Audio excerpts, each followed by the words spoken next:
There once lived a man in the land of Uz, whose name was Job. He was blameless and upright, a man who feared God and shunned evil. He had 7 sons and 3 daughters, and he owned 7,000 sheep, 3,000 camels, 500 yoke of oxen, and 500 donkeys, and had a large number of servants. He was the greatest man among all the people of the East. Job's sons used to hold feasts in their homes on their birthdays, and they would invite their 3 sisters to eat and drink with them. Whenever a round of feasting had run its course, Job would send and have them purified. Early in the morning he would sacrifice a burnt offering for each of them, thinking, "Perhaps my children have sinned and cursed God in their hearts." This was Job's regular custom. One day the angels came to present themselves before the Lord, and Satan also came with them. The Lord said to Satan, "Where have you come from?" Satan answered the Lord, "From roaming throughout the earth, going back and forth on it." Then the Lord said to Satan, "Have you considered my servant Job? There is no one on earth like him. He is blameless and upright, a man who fears God and shuns evil." Satan replied, "Does Job fear God for nothing? Have you not put a hedge around him and his household and everything he has? You have blessed the work of his hands, so that his flocks and herds are spread throughout the land. But stretch out your hand and strike everything he has, and he will surely curse you to your face." The Lord said to Satan, "Very well then, everything he has is in your power, but on the man himself do not lay a finger." Then Satan went out from the presence of the Lord. One day, when Job's sons and daughters were feasting and drinking wine at the oldest brother's house, a messenger came to Job and said, "The oxen were plowing and the donkeys were grazing nearby, when the Sabaeans attacked and carried them off. They put the servants to the sword, and I am the only one who has escaped to tell you."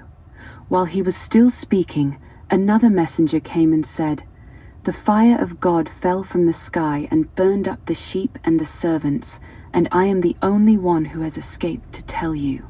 While he was still speaking, another messenger came and said, "The Chaldeans formed 3 raiding parties and swept down on your camels and carried them off. They put the servants to the sword, and I am the only one who has escaped to tell you."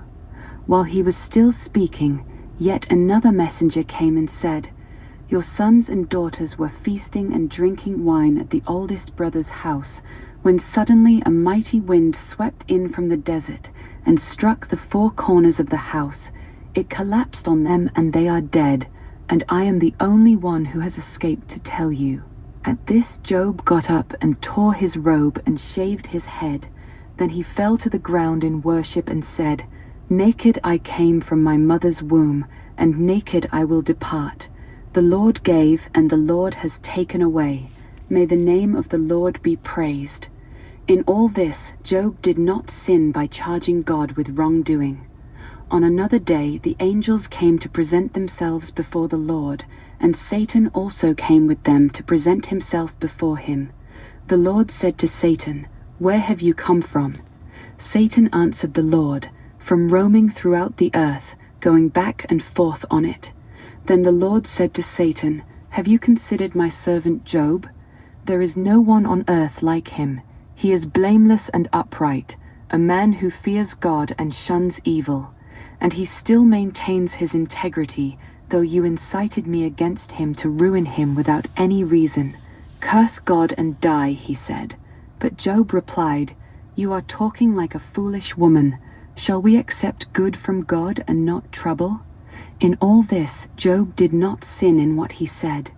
When Job's 3 friends, Eliphaz the Temanite, Bildad the Shuhite, and Zophar the Naamathite, heard about all the troubles that had come upon him, they set out from their homes and met together by agreement to go and sympathize with him and comfort him. When they saw him from a distance, they could hardly recognize him. They began to weep aloud, and they tore their robes and sprinkled dust on their heads. Then they sat on the ground with him for 7 days and 7 nights. No one said a word to him, because they saw how great his suffering was. After this, Job opened his mouth and cursed the day of his birth. He said, "May the day of my birth perish, and the night it was said, a boy is conceived. That day, may it turn to darkness. May God above not care about it. May no light shine on it. May gloom and utter darkness claim it once more. May a cloud settle over it.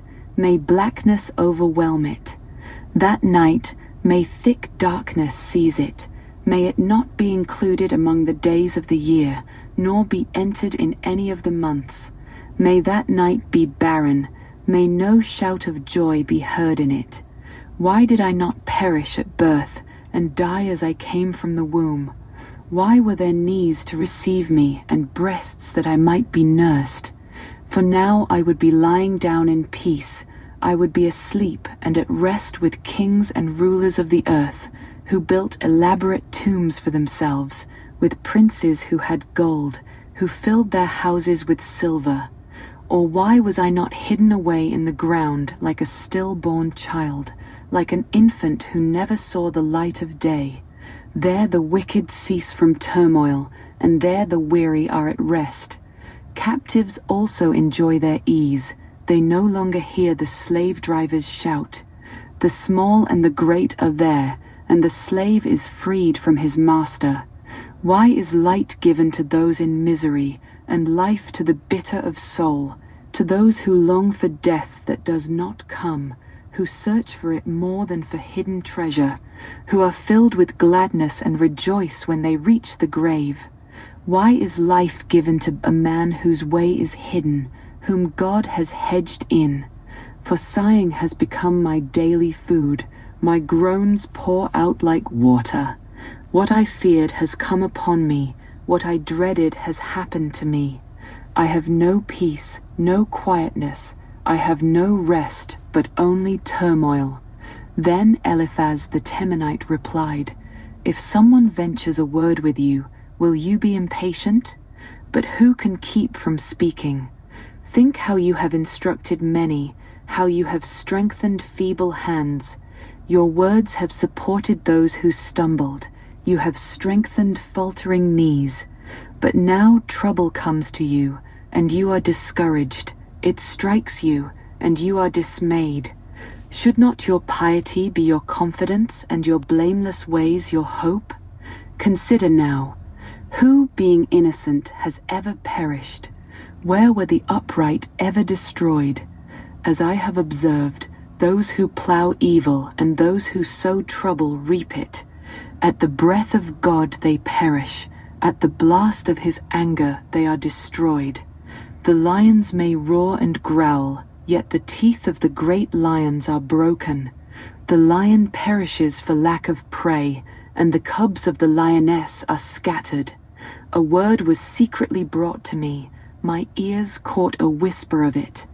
Amid disquieting dreams in the night, when deep sleep falls on men, fear and trembling seized me and made all my bones shake. A spirit glided past my face, and the hair on my body stood on end. It stopped, but I could not tell what it was. A form stood before my eyes, and I heard a hushed voice. Can a mortal be more righteous than God? Can a man be more pure than his Maker? If God places no trust in his servants, if he charges his angels with error, how much more those who live in houses of clay, whose foundations are in the dust, who are crushed more readily than a moth.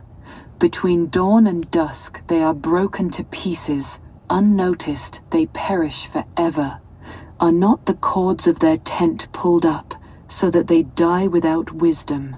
Call if you will, but who will answer you? To which of the holy ones will you turn? Resentment kills a fool, and envy slays the simple.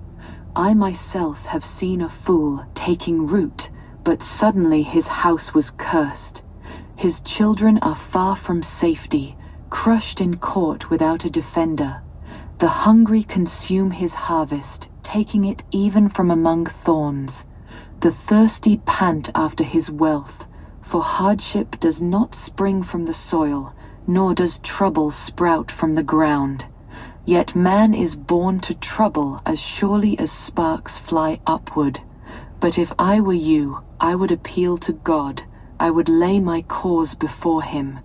He performs wonders that cannot be fathomed, miracles that cannot be counted. He provides rain for the earth. He sends water upon the countryside. The lowly he sets on high, and those who mourn are lifted to safety. He thwarts the plans of the crafty, so that their hands achieve no success. He catches the wise in their craftiness, and the schemes of the wily are swept away. Darkness comes upon them in the daytime. At noon they grope as in the night. He saves the needy from the sword in their mouth. He saves them from the clutches of the powerful. So the poor have hope, and injustice shuts its mouth. Blessed is the man whom God corrects, so do not despise the discipline of the Almighty. For he wounds, but he also binds up. He injures, but his hands also heal. From 6 calamities he will rescue you. In 7 no harm will befall you. In famine he will ransom you from death, and in battle from the stroke of the sword. You will be protected from the lash of the tongue, and need not fear when destruction comes. You will laugh at destruction and famine, and need not fear when destruction comes. You will laugh at destruction and famine, and need not fear when destruction of the earth. For you will have a covenant with the stones of the field, and the wild animals will be at peace with you. You will know that your tent is secure. You will take stock of your property, and find nothing missing. You will know that your descendants will be many, and your offspring like the grass of the earth. You will come to the grave in full vigor, like sheaves gathered in season. We have examined this, and it is true. So hear it and apply it to yourself. Job replied, "If only my anguish could be weighed, and all my misery be placed on the scales, it would surely outweigh the sand of the seas. No wonder my words have been impetuous. The arrows of the Almighty are in me. My spirit drinks in their poison. God's terrors are... Does a wild donkey bray when it has grass? Does an ox bellow when it has fodder? Is tasteless food eaten without salt, or is there flavor in the sap of the mallow? I refuse to touch it. Such food makes me ill. Oh, that I might have my request, that God would grant what I hope for, that God would be willing to crush me, to let loose his hand and cut off my life. Then I would still have this consolation, my joy in unrelenting pain, that I had not denied the words of the Holy One. What strength do I have that I should still hope? What prospects that I should be patient? Does the wild ox consent to serve you? Will it stay by your manger at night? Can you hold it to the furrow with a harness? Will it till the valleys behind you? Will you rely on it for its great strength? Will you leave your heavy work to it? Can you trust it to bring in your grain and gather it to your threshing floor? The wings of the ostrich flap joyfully, but they cannot compare with the pinions and feathers of the stork. She lays her eggs on the ground and lets them warm in the sand, unmindful that a foot may crush them, that some wild animal may trample them. She treats her young harshly, as if they were not hers. She cares not that her labor was in vain, for God did not endow her with wisdom, or give her a share of good sense. Yet when she spreads her feathers to run, she laughs at horse and rider. Do you give the horse its strength, or clothe its neck with a flowing mane? Do you make it leap like a locust,